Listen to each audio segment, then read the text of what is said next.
ಎಲ್ರಿಗೂ ನಮಸ್ತೆ. D boss box office ಸುಲ್ತಾನ challenging star Darshan. ನಿಮ್ಮೆಲ್ರಿಗೂ ಗೊತ್ತಿರೋ ಥರ ಇವರು ರೇಣುಕಾಸ್ವಾಮಿ ಮರ್ಡರ್ ಕೇಸ್ನಲ್ಲಿ ಅರೆಸ್ಟ್ ಆಗಿದ್ದಾರೆ. ಅದ್ರ ಬಗ್ಗೆ ನಾನು ಈಗ ಮಾತಾಡೋಕೆ ಹೋಗಲ್ಲ, ಅದಕ್ಕೂ ಒಂದು ಟೈಮ್ ಬರುತ್ತೆ, ಆಗ ಮಾತಾಡೋಣ. ಒಂದು ವೇಳೆ ಇವರು ತಪ್ಪು ಮಾಡಿದರೆ ಖಂಡಿತ ಶಿಕ್ಷೆ ಅನುಭವಿಸ್ತಾರೆ. ಕಾನೂನು ಮುಂದೆ ಯಾರು ದೊಡ್ಡವರು ಅಲ್ಲ, ಯಾರು ಚಿಕ್ಕವರು ಅಲ್ಲ. ಆದರೆ ರಿಯಾಲಿಟಿ ತಿಳ್ಕೊಳ್ದಂಗೆ ಮೀಡಿಯಾ ನೋಡಿ ಅವ್ರನ್ನ ನಿಲ್ಲಿಸೋದು ತುಂಬ ತಪ್ಪು. ಕಾಂಟ್ರವರ್ಸಿ ಎಲ್ಲ ಬಿಟ್ಟು ಇವರ ಫಿಲಮ್ಸು ಮತ್ತು ಫಿಲಮ್ ಕೆರಿಯರ್ ಬಗ್ಗೆ ಮಾತಾಡ್ತಾ ಬಂದರೆ ಇವರು ಅದ್ಭುತ ಮೂವಿಗಳನ್ನ ಕೊಟ್ಟಿದ್ದಾರೆ ಮತ್ತು ಇವರೊಬ್ಬ ಒಳ್ಳೆ ನಟ ಕೂಡ. ಇವರು ಹೀರೋ ಆಗಿ ನಟನೆ ಮಾಡಿರೋ ಮೂವಿನಲ್ಲಿ 10 ಬೆಸ್ಟ್ ಮೂವಿ ಯಾವುದು ಅಂತ ನಾವಿಲ್ಲಿ ನೋಡ್ತಾ ಹೋಗೋಣ. ಲೈಟ್ ಬಾಯ್ ಆಗಿ ಕೆರಿಯರ್ ಸ್ಟಾರ್ಟ್ ಮಾಡಿದ ದರ್ಶನ್ ಅವರು 55 ಫಿಲಮಲ್ಲಿ ಹೀರೋ ಆಗಿ ಆಕ್ಟ್ ಮಾಡಿದ್ದಾರೆ ಮತ್ತು 10ಕ್ಕಿಂತ ಹೆಚ್ಚು ಫಿಲಮಲ್ಲಿ ಕ್ಯಾಮಿಯೋ ಮತ್ತು ಚಿಕ್ಕ ಚಿಕ್ಕ ಪಾತ್ರದಲ್ಲಿ ಆಕ್ಟ್ ಮಾಡಿದ್ದಾರೆ. ಮತ್ತು 2-3 ಸೀರಿಯಲಲ್ಲೂ ಕೂಡ ಆಕ್ಟ್ ಮಾಡಿದ್ದಾರೆ. ತುಂಬ ಕಷ್ಟಪಟ್ಟು ಮೇಲಕ್ಕೆ ಬಂದಿದ್ದಾರೆ. ಈಗ ಅವರ ಕೆರಿಯರ್ನ 10 ಬೆಸ್ಟ್ ಮೂವೀಸ್ನ ಒನ್ ಬೈ ಒನ್ ನೋಡ್ತಾ ಹೋಗೋಣ ಬನ್ನಿ. ಇನ್ನು 10ನೇದಾಗಿ ಯಜಮಾನ. ಈ ಮೂವಿ ರಿಲೀಸ್ ಆಗಿದ್ದು 2019ರಲ್ಲಿ. ಇದರ IMDb ರೇಟ್ ಬಂದ್ಬಿಟ್ಟು 6.1. ಇದರಲ್ಲಿ ದರ್ಶನ್ ಅವರು ಹೀರೋ ಆಗಿ, ರಶ್ಮಿಕಾ ಮಂದಣ್ಣ ಹೀರೋಯಿನ್ ಆಗಿ ಆಕ್ಟ್ ಮಾಡಿದ್ರು. ಈ ಮೂವಿ ಮೇನ್ ಪ್ಲಾಟ್ ಬಂದ್ಬಿಟ್ಟು ಅಡುಗೆ ಎಣ್ಣೆ ಕ್ರಾಂತಿ. ಈ ಮೂವಿನಲ್ಲಿರೋ ಫೈಟ್ಸು, ಸಾಂಗ್ಸು ಚೆನ್ನಾಗಿದ್ದಾವೆ ಮತ್ತು ಸ್ಟೋರಿ ಕೂಡ ಚೆನ್ನಾಗಿದೆ. ಇದರಲ್ಲಿರೋ ಸಾಂಗ್ಸು ಆಗಿನ ಕಾಲದಲ್ಲಿ ಟ್ರೆಂಡಿಂಗಲ್ಲಿದ್ದಂಥ ಸಾಂಗ್ಗಳು. ಇನ್ನು 9ನೇದಾಗಿ ನೋಡ್ತಾ ಬಂದರೆ ಕಲಾಸಿಪಾಳ್ಯ. ಈ ಮೂವಿ ಬಂದಿದ್ದು 2004ರಲ್ಲಿ. ಇದರ IMDb ರೇಟ್ ಬಂದ್ಬಿಟ್ಟು 7.3. ಇದೊಂದು ಪಕ್ಕಾ ಕಮರ್ಷಿಯಲ್ ಮೂವಿ. ಇದರಲ್ಲಿ ದರ್ಶನ್ ಅವರು ಜಗ್ಗು ಆಗಿ ಮತ್ತು ರಂಗಾಯಣದ ರಘು ರಾಜಾಹುಲಿಯಾಗಿ ಮತ್ತು ರಕ್ಷಿತ್ ಅವರು ಸಖತ್ತಾಗಿ ಆ್ಯಕ್ಟಿಂಗ್ ಮಾಡಿದ್ದಾರೆ, ಡ್ಯಾನ್ಸ್ ಕೂಡ ಮಾಡಿದ್ದಾರೆ. ಇವತ್ತಿಗೂ ಕೂಡ ಇದ್ರ ಸಾಂಗ್ಸು ಎವರ್ಗ್ರೀನ್ ಸಾಂಗ್ಸು. ಇನ್ನು ನವಗ್ರಹ. ಈ ಮೂವಿ ಬಂದಿದ್ದು 2008ರಲ್ಲಿ. ಇದರ IMDb ರೇಟ್ ಬಂದ್ಬಿಟ್ಟು 8.1. ಈ ಮೂವಿ ಇವತ್ತಿಗೂ ಬಹುತೇಕ ಫಿಲ್ಮ್ ಲವರ್ಸ್ಗೆ ಹಾರ್ಡ್ ಫೇವ್ರೆಟ್ ಮೂವಿ.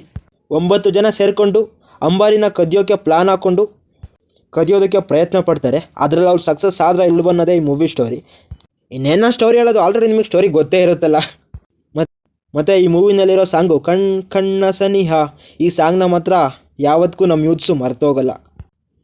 ಇನ್ನು 7ನೇದಾಗಿ ನೋಡ್ತಾ ಬಂದರೆ ನಮ್ಮ ಪ್ರೀತಿಯ ರಾಮು. ಈ ಮೂವಿ ಬಂದಿದ್ದು 2003ರಲ್ಲಿ. ಇದರ IMDb ರೇಟ್ ಬಂದ್ಬಿಟ್ಟು 7.7. ಇದರಲ್ಲಿ ದರ್ಶನ್ ಅವರು ರಾಮು ಆಗಿ ಕಾಣಿಸ್ಕೊಂಡಿದ್ದಾರೆ. ಇದರಲ್ಲಿ ರಾಮು ಕುರುಡ ಮತ್ತು ಅದ್ಭುತ ಸಿಂಗರ್ ಕೂಡ. ಇಂಥ ರಾಮುವಿಗೆ ಒಬ್ಬಳು ಲವರು ಮತ್ತು ಒಬ್ಬಳು ತಂಗಿರ್ತಾರೆ. ಇವರಿಗೆ ಅನ್ಯಾಯ ಆದಾಗ ರಾಮು ಅದಕ್ಕೆ ಹೆಂಗೆ ತಿರುಗಿ ಬಿದ್ದ ಅನ್ನೋದೇ ಸ್ಟೋರಿ. ಇದರಲ್ಲಿ ಇಳೆಯರಾಜ ಮ್ಯೂಸಿಕ್ಕು, ದರ್ಶನ್ ಅವರ ಆ್ಯಕ್ಟಿಂಗು ಔಟ್ ಸ್ಟ್ಯಾಂಡಿಂಗ್. ಯಾರಾದರೂ ದರ್ಶನ್ ಅವರಿಗೆ ಆ್ಯಕ್ಟಿಂಗ್ ಬರಲ್ಲ ಅಂದರೆ ಈ ಮೂವಿನ ಕೈ ಎತ್ತಿ ತೋರಿಸ್ಬೋದು, ಅಷ್ಟು ಚೆನ್ನಾಗಿ ಆ್ಯಕ್ಟಿಂಗ್ ಮಾಡಿದ್ದಾರೆ ಈ ಮೂವಿನಲ್ಲಿ. ಮತ್ತು ಇದೊಂದು ಆರ್ಟ್ ಟಚಿಂಗ್ ಮತ್ತು ಫೀಲ್ ಗುಡ್ ಮೂವಿ. ಇನ್ನು 6ನೇದಾಗಿ ನೋಡ್ತಾ ಬಂದರೆ ಕರಿಯ. ಈ ಮೂವಿ ರಿಲೀಸ್ ಆಗಿದ್ದು 2003ರಲ್ಲಿ. ಇದರ IMDb ರೇಟ್ ಬಂದ್ಬಿಟ್ಟು 7.2. ಇದೊಂದು ಪಕ್ಕಾ ಲವ್ ಸ್ಟೋರಿ ಮೂವಿ. ಈ ಮೂವಿನಲ್ಲಿ ಕರಿಯ ಗ್ಯಾಂಗ್ಸ್ಟರ್ ಆಗಿರ್ತಾನೆ. ಅಂಥ ಗ್ಯಾಂಗ್ಸ್ಟರ್ ಆಗಿರೋ ಕರಿಯಂಗೆ ಒಂದು ಹುಡುಗಿ ಮೇಲೆ ಲವ್ ಆಗುತ್ತೆ. ಅದನ್ನು ಅವಳಿಗೆ ಹೇಳ್ದನ ಇಲ್ವ ಅನ್ನೋದೇ ಈ ಮೂವಿ ಸ್ಟೋರಿ. ಮತ್ತು ಈ ಮೂವಿನಲ್ಲಿರೋ ಸಾಂಗ್ಸು ಔಟ್ ಸ್ಟ್ಯಾಂಡಿಂಗ್.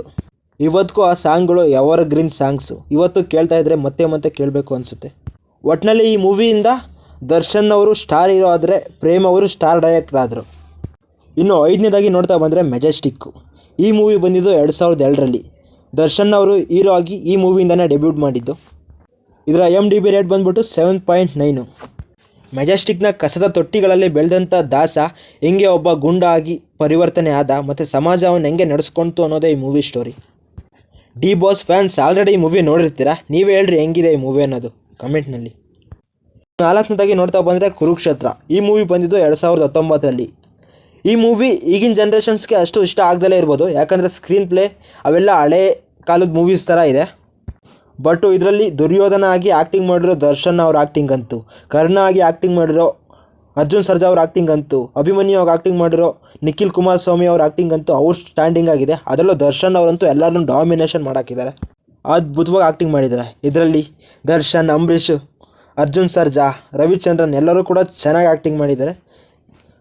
ಈ ಮೂವಿ ಕೂಡ ದರ್ಶನ್ ಅವರ ಕೆರಿಯರಲ್ಲಿ ಒಂದು ಒಳ್ಳೆಯ ಮೂವಿ ಅಂತ ಹೇಳ್ಬೋದು. ಇನ್ನು 3ನೇದಾಗಿ ನೋಡ್ತಾ ಬಂದರೆ ಸಾರಥಿ. ಈ ಮೂವಿ ಬಂದಿದ್ದು 2011ರಲ್ಲಿ. ಇದರ IMDb ರೇಟ್ ಬಂದ್ಬಿಟ್ಟು 7.4. ಈ ಮೂವಿ ದರ್ಶನ್ ಅವರ ಕೆರಿಯರಲ್ಲೇ one of the big blockbuster movie. ಅವರಿಗೆ ಸೂಪರ್ ಸ್ಟಾರ್ ಸ್ಟೇಟಸ್ ತಂದುಕೊಟ್ಟಿದ್ದು ಈ ಮೂವಿನೇ. ಇನ್ನು ಈ ಮೂವಿ ಸ್ಟೋರಿ ಬಗ್ಗೆ ನಿಮ್ಗೆಲ್ಲರಿಗೂ ಚೆನ್ನಾಗೇ ಗೊತ್ತಿದೆ. ಲಯನ್ ಕಿಂಗ್ ಆ್ಯನಿಮೇಷನ್ ಮೂವಿಯ ಇನ್ಸ್ಪೈರ್ ತೊಗೊಂಡು ಈ ಮೂವಿ ಮಾಡಿರೋದು. ಇದರಲ್ಲಿ ಅವ್ರ ಆ್ಯಕ್ಟಿಂಗು ತುಂಬ ಚೆನ್ನಾಗಿದೆ. ಇದರಲ್ಲಿ ಬರೋ ಆಕ್ಷನ್ ಸೀನ್ಸು, ಸಾಂಗ್ಸು ಎಲ್ಲ ಚೆನ್ನಾಗಿದೆ. ಇವತ್ತಿಗೂ ಕೂಡ ಸಾರಥಿ ತುಂಬ ಜನರ ಆರ್ಟ್ ಫೇವ್ರೆಟ್ ಮೂವಿ. ಇನ್ನು 2ನೇದಾಗಿ ನೋಡ್ತಾ ಬಂದರೆ ಕಾಟೇರ. ಈ ಮೂವಿ ಬಂದಿದ್ದು 2023ರಲ್ಲಿ.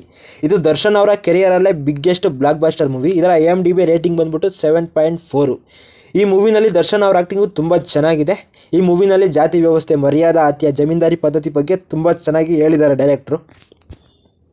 ಈ ಮೂವಿ ಸಾಂಗ್ಸ್ ಕೂಡ ತುಂಬ ಚೆನ್ನಾಗಿದ್ದಾವೆ. ಇನ್ನು ಫಸ್ಟ್ನೇದಾಗಿ ನೋಡ್ತಾ ಬಂದರೆ ಆ ಮೂವಿ ನೇಮೇ ಕ್ರಾಂತಿವೀರ ಸಂಗೊಳ್ಳಿ ರಾಯಣ್ಣ. ಈ ಮೂವಿ ಬಂದಿದ್ದು 2012ರಲ್ಲಿ. ಇದರ IMDb ರೇಟಿಂಗ್ ಬಂದ್ಬಿಟ್ಟು 7.9. ಇದು ನನ್ನ ಆಲ್ಟ್ ಫೇವ್ರೆಟ್ ಮೂವಿ. ಕೆಲವು ಫಿಲಮ್ಸ್ ನೋಡ್ತಾ ಇದ್ದರೆ ಆ ಪಾತ್ರಕ್ಕೆ ಅವರೇ ಕರೆಕ್ಟು, ಆ ಪಾತ್ರಕ್ಕೋಸ್ಕರನೇ ಅವ್ರು ಹುಟ್ಟಿದ್ದಾರೆ ಅನ್ನೋ ಫೀಲಿಂಗ್ ಬರುತ್ತೆ. ಅದೇ ಥರ ಇಲ್ಲಿ ಸಂಗೊಳ್ಳಿ ರಾಯಣ್ಣನ ಪಾತ್ರಕ್ಕೆ ದರ್ಶನ್ ಅವರೇ ಹುಟ್ಟಿರೋದು ಅನ್ನೋ ಥರ ಆ್ಯಕ್ಟಿಂಗ್ ಮಾಡಿದ್ದಾರೆ. ಆ ಸಂಗೊಳ್ಳಿ ರಾಯಣ್ಣನ ಪಾತ್ರದಲ್ಲಿ ಪರಕಾಯ ಪ್ರವೇಶ ಮಾಡಿದ್ದಾರೆ ಅಂತ ಹೇಳಿದ್ರೆ ತಪ್ಪಾಗಲ್ಲ. ಮತ್ತು ಡೈರೆಕ್ಟ್ರು ನಾಗಣ್ಣ ಅದ್ಭುತವಾಗಿ ಈ ಮೂವಿನ ಆಡಿಯನ್ಸ್ಗೆ ತೋರಿಸಿದ್ದಾರೆ. ಈ ಮೂವಿ ವರ್ಷಗಳ ಕಾಲ ಥಿಯೇಟರ್ನಲ್ಲಿ ಪ್ರದರ್ಶನ ಆಗಿರೋ ರೆಕಾರ್ಡ್ ಇದೆ.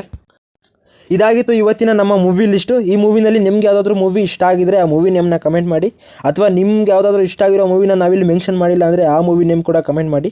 ಮತ್ತು ನಮ್ಮ ವಿಡಿಯೋ ಇಷ್ಟ ಆಗಿದ್ರೆ ವಿಡಿಯೋಗೊಂದು ಲೈಕ್ ಹಾಕ್ಕೊಳ್ಳಿ, ಕಮೆಂಟ್ ಮಾಡಿ, ಶೇರ್ ಮಾಡಿ, ಮತ್ತು ನಮ್ಮ ಚಾನಲ್ನ ಸಬ್ಸ್ಕ್ರೈಬ್ ಕೂಡ ಮಾಡಿ. ಮತ್ತೆ ಬೇರೆ ವಿಡಿಯೋ ಜೊತೆ ಸಿಗೋಣ. ಬಾಯ್.